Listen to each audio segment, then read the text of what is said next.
Bonsoir. Bienvenue. Merci. Alors, je vais commencer par la première question pour les réalisateurs. Donc, Monsieur Emmanuel Courcol, comment est né ce film? Il est né il y a longtemps. Il est né il y a quelques années, en fait, dans ma tête. À l'époque, j'avais fait une petite consultation sur un scénario d'un film qui n'a jamais d'ailleurs eu d'existence et qui se passait dans le Nord. C'était une histoire de fanfare, en fait, et surtout de majorette. Voilà. Et ça m'avait donné l'idée de cette confrontation possible entre cet univers de musique populaire, des fanfares, et celui, évidemment, un peu à l'opposé, celui des grands orchestres symphoniques de la musique classique. Et voilà, je me suis dit, si un grand chef d'orchestre venait à la rencontre de ces formations, et voilà, ça a été le début de l'idée. Et puis après, voilà, c'est devenu une histoire aussi de frères qui se retrouvent, et de deux mondes musicaux et sociaux très différents, qui vont apprendre à se connaître, à s'apprivoiser.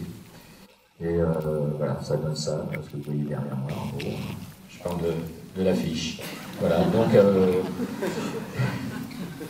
Et puis, le film a pris vraiment, je dirais, son envol, je dirais, vraiment, quand on était en écriture avec Irène et qu'on est arrivé dans le Nord, à l'Alain, pour rencontrer une fanfare. Voilà.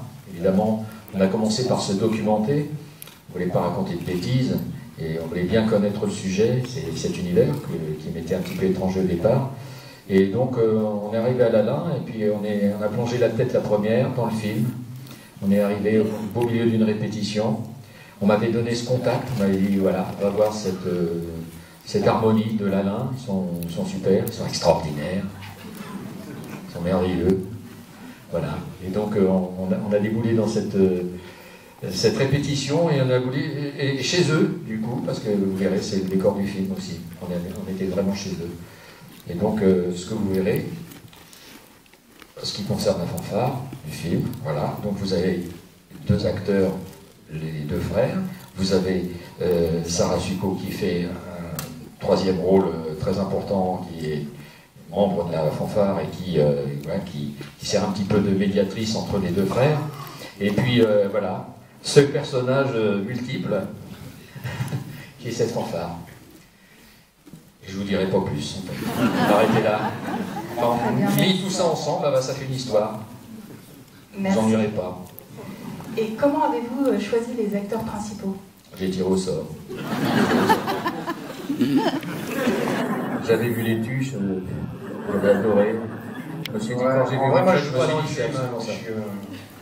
On peut répondre à ta place, Je suis mais pas ça. maintenant on connaît la réponse. Hein. Allez-y. Non, parce qu'on n'est pas cher.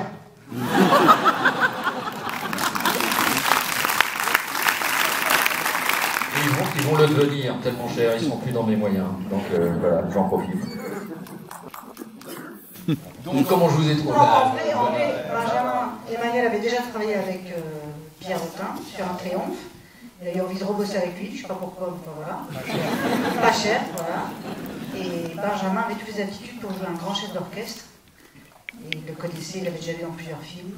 Donc, il a Oui, choisi. bien sûr. Et je savais que c'était un musicien aussi. Et il savait que c'est un musicien. Un musicien instinctif. Et moi, tu m'as aperçu dans un film aussi. Tu t'es dit, Oui, tiens, et pourquoi toi, pas. je t'ai gardé là Bah, dans la tu vois, tête. pourquoi pas. Ça fait des années que je me dis, celle-là, à un moment donné, il faut que je la mette dans un film. Voilà. Et dès que j'ai trouvé le rôle, hop, direct. Voilà. 3 cinémas aujourd'hui, donc 3 apéros. Il en reste encore 2. Émission. Une autre question. Comment avez-vous préparé vos rôles? Oh putain, Alors, beaucoup, ah non, c'est vrai, Non, préparer le rôle, bah, on a appris le texte, appris le trombone, la trompette et le baguette. chef d'orchestre. Et on a bossé pendant 2-3 mois, et puis après on a fait le film, on était contents, et puis maintenant on est là. Ça s'appelle une Surtout synthèse. que vous avez envie de voir le film en fait. C'est pas très Ouais, intéressant. mais en même temps, on est là, on va pas. Non, c'est. Alors moi, comment j'ai préparé mon rôle? Vas-y, parle de ton rôle. Parle de ton travail. Non, mais c'est difficile. Après, on a trop envie que vous voyez le film, mais en même temps, on aurait préféré venir à la fin. Eh oui, c'est toujours comme ça. Mais tu peux dire ta Vous voyez phrase ça avec préférée. le distributeur. Comment? Tu peux dire ta phrase préférée. Non. Et donc, en fait, moi, voilà, vous l'avez compris, je joue un grand chef d'orchestre de renommée internationale. Pierre joue donc un tromboniste de la fanfare et Sarah une trompettiste. Donc, il a fallu quand même qu'on bosse un petit peu et qu'on ait l'air crédible à l'écran et qu'on crée l'illusion pour vous embarquer. Et on a eu la chance de pouvoir préparer chacun avec un coach ce rôle et la pratique musicale, la direction, d'être chef d'orchestre, c'est un métier passionnant, extrêmement difficile. Et puis Emmanuel m'a dit, j'ai pas envie que tu fasses juste ça, quoi. Que ça soit, j'ai envie que si un chef professionnel ou un musicien voit le film, il puisse y croire totalement. Et donc il y a un jeune chef qui est là d'ailleurs, Il est là. Antoine Dutailly, Antoine Dutailly. qui est chef d'orchestre et pianiste. Voilà, accueille Antoine Dutailly,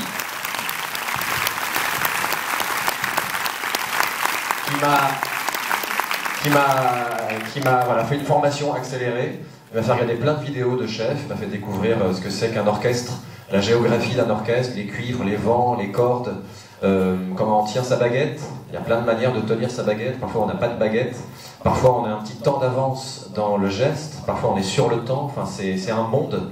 Et c'était passionnant, mais il fallait très vite se mettre au travail. Donc on a lancé des chantiers comme ça. Il y a une grande scène d'ouverture qui est une scène de répétition, vous allez voir. Donc il faut trouver le bon vocabulaire, la bonne adresse, comment on s'adresse aux musiciens, comment on reprend, trouver la fluidité et le naturel. Et puis il y a aussi, je fais un peu du piano. Enfin, c'était un vrai pari et c'était très intimidant et ça demandait de travailler quand même assez fort et assez vite. Donc merci Antoine, j'en profite pour te remercier de m'avoir accompagné. Et puis on peut l'applaudir, on peut l'applaudir.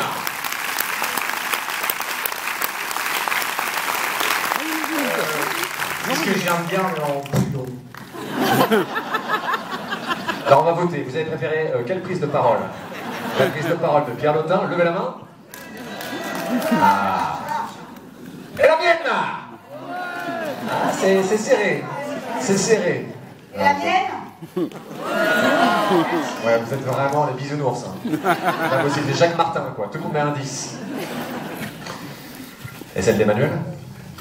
Merci. Voilà. Voilà, on est très très heureux d'être là et de faire cette tournée. On a commencé par Arras hier. Et voilà, on continue demain et après-demain. Donc on est hyper heureux. J'ai une autre question. Est-ce que pendant le tournage, vous avez laissé de l'improvisation ou vous êtes contenté du script? Tout est écrit, hein, évidemment, hein, mais je suis très rigoureux là-dessus, avec Irène, donc c'est quand même fatigué pendant 2 ans pour appeler ce bazar. Donc voilà, on aime bien que les acteurs disent les mots qu'on a écrits soigneusement, mais néanmoins, on leur laisse une certaine liberté. Donc voilà. Non, mais ce qui est très important, c'est que pour moi, c'est que on puisse garder le naturel et la spontanéité, et aussi que je puisse profiter de l'inspiration des acteurs, de leur fantaisie, leur créativité. Et donc, voilà, quand il y a une inspiration qui vient, un mot, une réplique, tout d'un coup qui sort comme ça, de façon très très juste, et ben voilà, on le garde pour le montage. Quand vous verrez le film, je pense que vous saurez. Oui.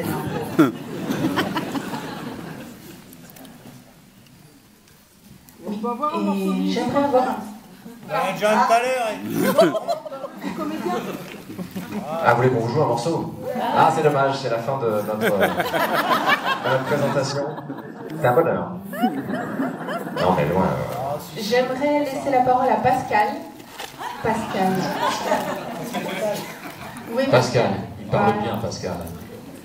Un petit mot, s'il vous plaît, pour clôturer cette présentation. Alors, qu'est-ce que vous voulez savoir? Dites-moi. Comment ça s'est passé pour nous? Oui, Voilà. comment ça s'est pour vous pendant le tournage? Alors, à l'automne 2022, Micheline, notre présidente, reçoit un coup de fil d'un réalisateur parisien, Emmanuel Courcol, qui dit ben voilà, je suis déjà venu vous voir une fois en répète lors d'un précédent reportage qui avait eu lieu il y a 20 ans, par Frédéric Touchard, qui avait fait La fanfare ne perd pas le nord, un reportage, et Emmanuel avait vu ce reportage, il avait dit ben voilà, j'aimerais vous rencontrer parce que j'ai un projet de film. Imaginez-nous une fanfare, on répète tous les vendredis soirs pour aller jouer le dimanche de temps en temps dans un défilé, dans un festival. On a toujours une grande joie de se retrouver le mercredi soir pour la répète. Et puis là, d'un seul coup, il y a le cinéma qui s'intéresse à nous. Alors on s'est donné rendez-vous avec Emmanuel et on a tout de suite posé la question à Emmanuel, est-ce que ça va être pas trop cliché, le film? Vous en jugerez par vous-même juste après. Et là, Emmanuel nous a rassurés tout de suite en disant, écoute, lisez le scénario, et puis vous me dites ce que vous en pensez.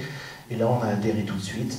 Alors, c'est en fait ce qu'a su filmer Emmanuel chez nous, c'est ce qu'on est. Il est venu chercher à l'Alain, enfin, il aurait pu le trouver dans d'autres villes, mais notre salle de répétition en briques rouges, vous la verrez dans le film, elle est magnifique, c'est vrai, on a cette grande chance-là. Et Emmanuel est venu chercher une authenticité qu'il a trouvée chez nous. On était en Marle cet été il y a eu une avant-première, je ne sais pas si tu te rappelles Emmanuel, et il y a un musicien qui vient me voir à la fin et qui me dit « Oh, qu'est-ce que vous jouez bien, enfin je veux dire, vous jouez bien, vous êtes des bons acteurs. » Et non, on n'est pas des acteurs. On était tout simplement, on a été ce qu'on est, c'est-à-dire une bande de copains qui se retrouvent une fois par semaine pour répéter dans la joie, la bonne humeur. Pour ceux d'entre vous qui sont musiciens, il s'agit d'avoir soufflé, vous allez être d'accord avec moi, les 3 premières notes d'un morceau pour se concentrer dessus et avoir la joie de jouer ensemble pour oublier toutes les emmerdes, excusez-moi, qu'on a dans la tête et dans la journée. C'est une manière de décompresser énorme. Et cette authenticité, Emmanuel a su la saisir. Voilà, il est venu chercher chez nous parce qu'on n'est pas acteurs, nous on n'est pas des acteurs, on était juste des musiciens et il a su filmer ça de manière, vous en jugerez par vous-même dans quelques minutes. Voilà, alors pour ça, Emmanuel, merci beaucoup. Merci à vous.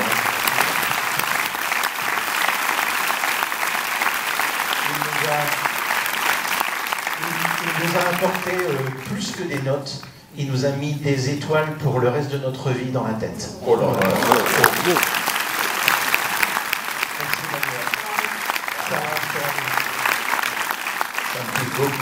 C'est avec Pascal que j'ai pris l'apéro. Ouais, on a dit qu'on arrête. En tout cas, merci à toutes et à tous. Merci d'être venus.